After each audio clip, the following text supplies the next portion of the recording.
Shalom, perkenalkan nama saya Benyamin Silim Pendang, NIM 222146, Saudara Fakultas Sains dan Teknologi, Prodi Agribisnis. Di sini saya akan menjelaskan tentang karakteristik Sumba dan ekonomi lokal. Aspek sosial ekonomi dalam masyarakat Sumba. Aspek sosial ekonomi dibagi menjadi dua, yaitu karakteristik yang pertama karakteristik sosial dan ekonomi, yang kedua isu atau masalah sosial ekonomi. Aspek sosial ekonomi. Sosial merupakan komunitas atau masyarakat yang melibatkan interaksi sosial, tradisi, norma, dan nilai dalam masyarakat. Ekonomi adalah penghimpunan yang di dalamnya melibatkan produksi, konsumsi, dan distribusi.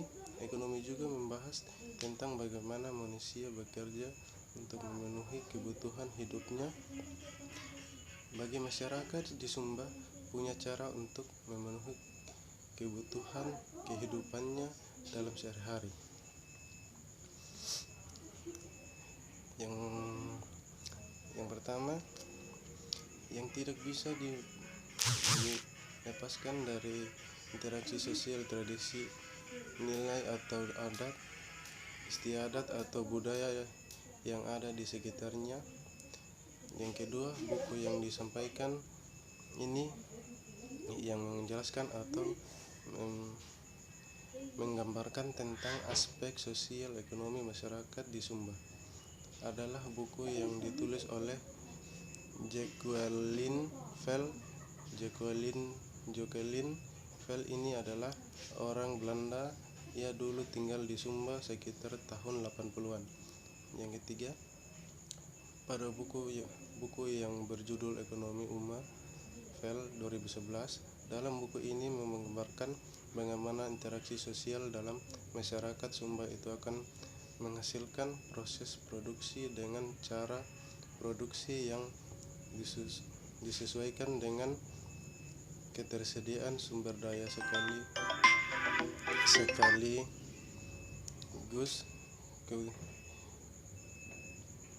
tuntutan zaman, karena pada zaman itu penggunaan uang juga sudah mulai ada. Jadi Sumba pada saat itu bukan lagi masyarakat yang tradisional karena sudah ada perkembangan zaman. Interaksi sosial ekonomi dilakukan dalam bentuk pertukaran yang dibedakan menjadi 3 jenis, yaitu yang pertama, resiprokal, merupakan cara pertukaran atau transaksi barang dan jasa. Tujuan utama adalah untuk menciptakan kewajiban membalas pemberian tersebut sehingga menjadi suatu keberlanjutan untuk menciptakan timbal balik yang dilakukan atau yang akan dilakukan secara terus-menerus. Tujuan utama adalah untuk menciptakan atau memelihara hubungan sosial. Yang kedua, barter merupakan cara pertukaran barang atau jasa tanpa menggunakan uang dan tidak bertujuan untuk menciptakan kewajiban timbal balik.